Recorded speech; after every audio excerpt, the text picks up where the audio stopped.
नमस्कार दोस्तों, मैं अनिल तिवारी आप सभी का YouTube चैनल पे स्वागत करता हूं। प्यारे साथियों, जैसा कि हमने बोला था कि एक बार क्लास लेने के बाद ऑब्जेक्टिव टाइप के क्वेश्चन भी आपके सामने हम जरूर रखेंगे, ताकि आपको पता चले कि एग्जाम में जो क्वेश्चन पूछे जाते हैं वह कैसे और कहां से पूछे जाते हैं और हमारी क्लास कितना इम्पोर्टेंट। हम बहुत ही इम्पोर्टेंट चीज़ों को और बहुत ही कोशिश करते हैं कि आसानी से आपको समझा पाएं।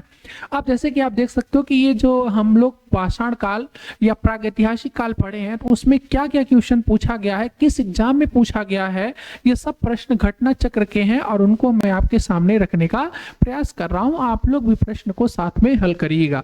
पहला प्रश्न होता है कि रॉबर्ट ब्रूस फूट थे, वह क्या थे? तो रॉबर्ट ब्रूस फूट के बारे में हम पढ़े भी हैं कि रॉबर्ट ब्रूस फूट जो थे वो भूगर्भ वैज्ञानिक थे। अच्छा, इन्होंने क्या किया था कि 1863 में पल्लवरम, ये पल्लवरम है कहां पर? तो पल्लवरम जनरली मद्रास में पड़ता है और मद्रास कहां पे है? तमिलनाडु में है। इन्होंने 1863 पल्लवरम में हैंड एक्स की खोज किया था।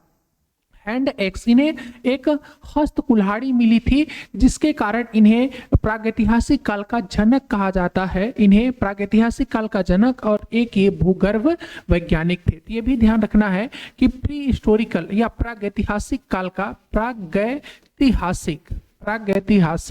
काल का जनक किसे कहा जाता है? तो रॉबर्ट ब्रूस फूट को कहा जाता है। इनसे संबंधित जो प्रश्न है, उम्मीद करते हैं आपको समझ में आया गया है। यूपी लोअर सब प्री 2015 का ये प्रश्न है। ठीक है, चलिए अगले प्रश्न पर हम लोग चलते हैं। दूसरा, कोपेनहेग संग्रहालय की सामग्री से पाषाण काल, कांस्य और लौह युग का त्रियुगीय विभाजन किया था। तो ये किसने किया था? Sir Thomson. हमने आपको पढ़ाया है कि सर थॉमसन ने ही जनरली यह बांटा है कि जो पाषाण काल है वह 3 पार्ट में है। कौन कौन? पूरा पाषाण काल, मध्य पाषाण काल और नवपाषाण काल। ऐसे इन्होंने बांटा है कि पहले इन्होंने ताम्र पाषाण को अलग किया है, पाषाण काल सभ्यता को, फिर कांस्य युगीन सभ्यता को अलग कर दिया है और फिर लौह युगीन सभ्यता को अलग कर दिया है। तो तीनों को विभाजित करने वाले विद्वान थे कौन?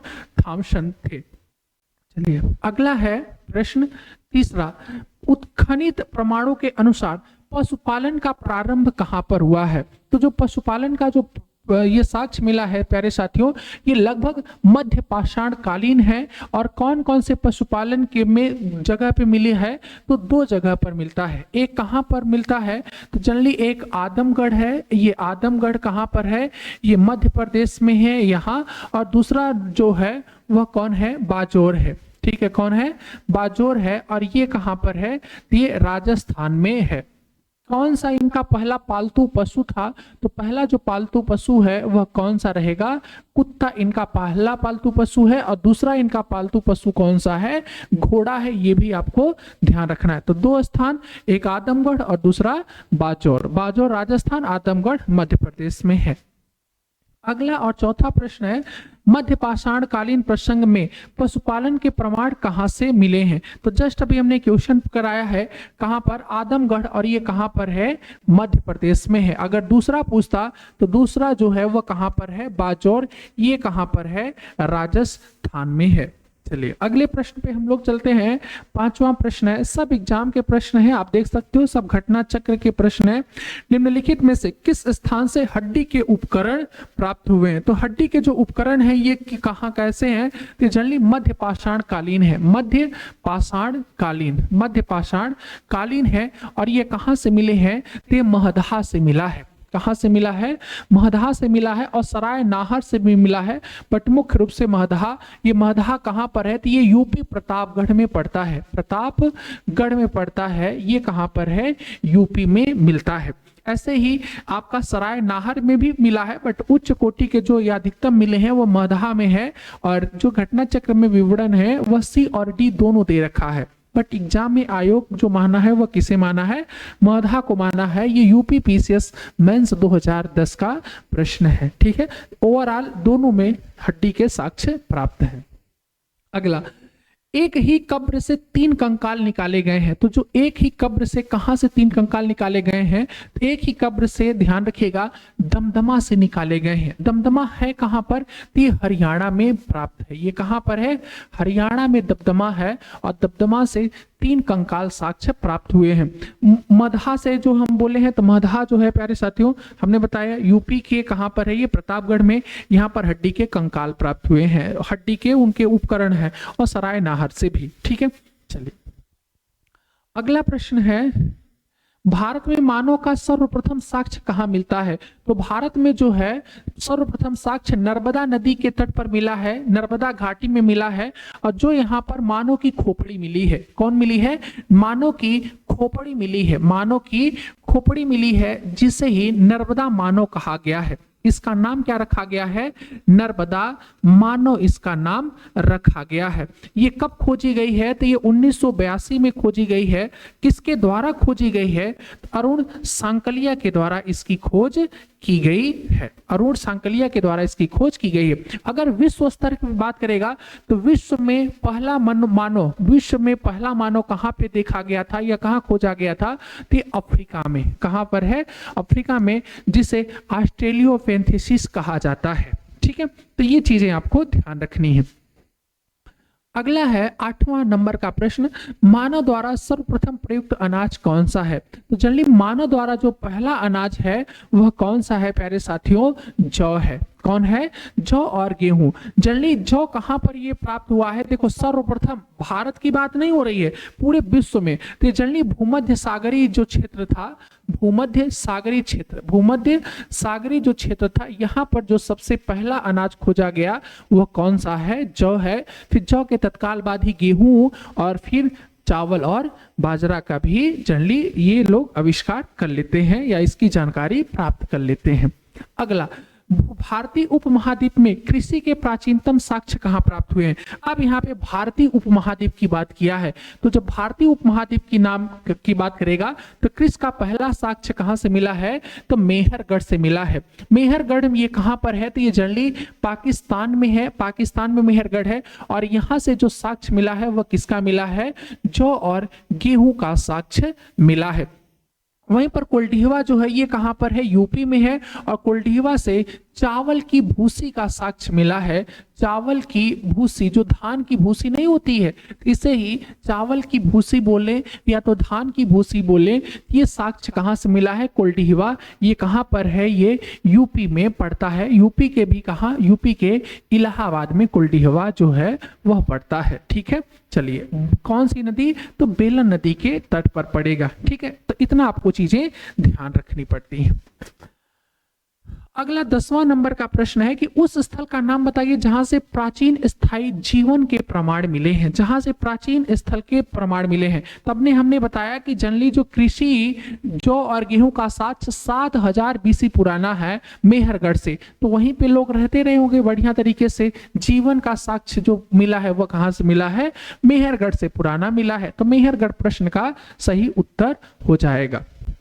ठीक है, अगला प्रश्न है, निम्नलिखित में से किन स्थानों से मध्य पाषाण काल के में पशुपालन के प्रमाण मिलते हैं। तो ये कहां पर मिलेगा, बागौर। ये कहां पर है, राजस्थान। देखते चलो कितनी बार, बहुत सारी बार ये प्रश्न पूछा गया है। हमने बहुत सारे प्रश्नों को घटना चक्र के उसे मिक्जिट किया है, क्योंकि वो बार बार यहाँ पे प्रश्न आपको ना कराया जाए। ठीक है, चलिए बकिया बार बार प्रश्न यहाँ से पूछा गया है। अगला, निम्नलिखित में से किसको चालकोलिथिक युग भी कहा जाता है। तो चालकोलिथिक जो युग कहा जाता है वह किसे कहा जाता है, ताम्र पाषाण काल को कहा जाता है। जनरली नव पाषाण काल को माइक्रोलिथ एज भी कहा जाता है, और चालकोलिथिक जो एज कहा जाता है वह ताम्र पाषाण काल को कहा जाता है। चलिए बहुत शानदार है, आप लोग भी बताते चलिए प्रश्नों को। हम यहाँ पे भी जल्दी जल्दी प्रश्नों को करा रहे हैं। किस एक पुरास्थल से पाषाण संस्कृति से लेकर हड़प्पा सभ्यता तक के सांस्कृतिक अवशेष प्राप्त हुए हैं। मतलब पाषाण काल में भी है उसका अहम योगदान, और उसका अहम योगदान जो है वो हड़प्पा सभ्यता में भी है। तो ये दोनों जो है ये कहाँ पर है, मेहरगढ़। मेहरगढ़ में जो है सिंधु घाटी सभ्यता के भी कुछ साक्ष्य मिले हैं, और इसी मेहरगढ़ में पूरा पाषाण काल, जो पाषाण काल है उसमें भी किसका, तो जनरली यह खेती का साक्ष्य, कृषि का साक्ष्य मिला है मेहरगढ़ से। ठीक है, तो दोनों के लिए मेहरगढ़ जो है वह शहर इंपोर्टेंट हो जाता है। पाकिस्तान में है, नौदा टोली का उत्खनन किसने किया था?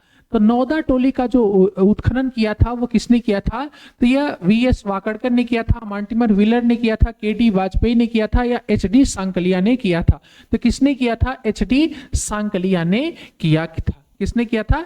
एचडी सांकलिया ने किया था। वीएस वाकड़कर जो है ये किसकी खोज किए हैं? तो ये भीमबेटका की गुफा की खोज किए हैं। और नौदा जो टोली है ये कहां पर है? तो मध्य प्रदेश में है। ये कहां पर है? मध्य प्रदेश में नौदा टोली है। यह एक संस्कृति सभ्यता है, ये ताम्रपाषाण काल की संस्कृत सभ्यता है। ठीक है, चलिए अगला है प्रश्न। अगर आप लोग डायरेक्ट ये क्लास ये पढ़ रहे हैं और क्लास अगर लेना चाहते हैं तो हम अपने चैनल पे इसको पढ़ाए हैं, आप जा करके उसको देख सकते हैं। वृहत पाषाण स्मारकों की पहचान की गई है। जो वृहत पाषाण स्मारक है उनकी पहचान कैसे की गई है? तो सन्यासी गुफाओं के रूप में, मृतक के दफनाने के स्थान के रूप में, मंदिर के रूप में, या इनमें से कोई नहीं? तो मृतक के दफनाने के स्थान के रूप में जो है वृहत पाषाण स्मारकों की पहचान की गई है। मतलब यहाँ पे ये जो मर जाता था तो उसको जनरली क्या दफना दिया जाता था। ठीक है, सब एग्जाम के प्रश्न हैं, आपको यहाँ पे जल्दी जल्दी बताना है। राख का टीला निम्नलिखित किस नवपाषाणकालीन स्थल से प्राप्त है? तो जो राख का टीला है ये कहां से प्राप्त हुआ है? तो संगन कल्लू। ये संगन कल्लू है कहां प्यारे साथियों? तो ये मैसूर में है। और मैसूर कहां पर है? ये कर्नाटक में है। कहां पर है? कर्नाटक में है। ये चीज आपको ध्यान रखना है। ठीक है, मैसूर कहां पर है?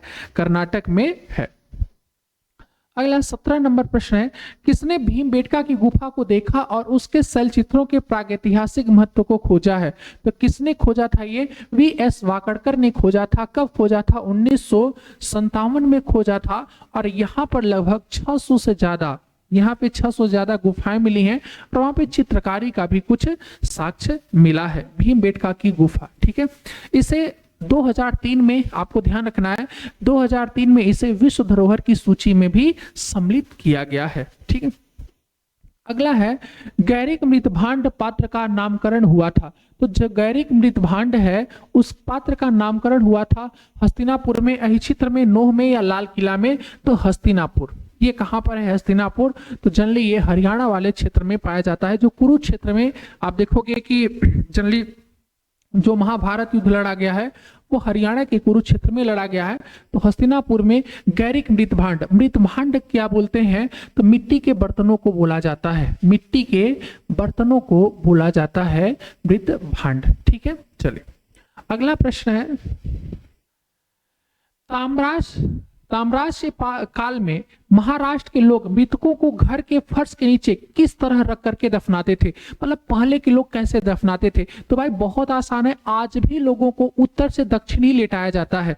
मतलब अगर हम बात करें कि जो सर होगा उसका, अगर यहाँ पर देखो ये हमारा क्या है? उत्तर है, और ये हमारा क्या है? दक्षिण है। तो जनरली उत्तर में क्या होता है? सर। अगर कोई मृत मर जाता है तो मरने के बाद उसका जो सर होता है वह किस तरफ होता है? तो सर उत्तर की तरफ रखा जाता है और पैर दक्षिण की तरफ रखा जाता है।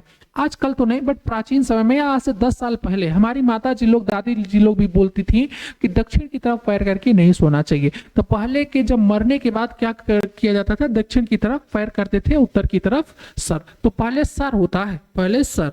तो सर कहां पर होगा? उत्तर से दक्षिण की ओर। ऑप्शन नंबर ए यहां पर सही हो जाएगा। अगला 20 नंबर प्रश्न है, निम्नलिखित में से किस स्थल से मानव कंकाल के साथ कुत्ते के कंकाल को भी दफनाया गया था या समाधान किया गया था? तो ये कहां से मिला है? बुर्ज होम। ये कहां पर है? जम्मू कश्मीर में है। कहां पर है ये? जम्मू एंड कश्मीर में इसका साक्ष्य मिलता है, बुर्ज होम में। यहाँ पर कुत्ते के साथ जो है वह मनुष्य के साथ, मानव के साथ कुत्ते को भी दफनाया गया है। यहीं से ध्यान रखिएगा, गर्तावास का भी प्रमाण मिलता है, गर्तावास का भी प्रमाण मिलता है। ठीक है, सब चीजें पढ़ाएं, आपको वीडियो देख लेना है, बहुत ही शानदार तरीके से वहां पे बताए हैं। विंध्य क्षेत्र के किस शिलाश्रय में से सर्वाधिक मानव कंकाल मिले हैं? तो विंध्य क्षेत्र का कहां पर? लेखैया। लेखैया कहां पर है? मिर्जापुर में है, मिर्जापुर में।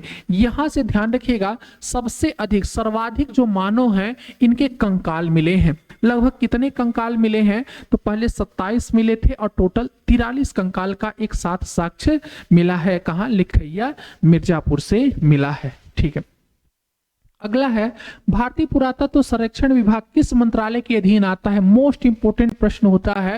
ये किसके अंतर्गत आता है बताइए? संस्कृति, पर्यटन, विज्ञान और प्रौद्योगिकी या मानव संसाधन विकास? ये प्रश्न पूछा गया है।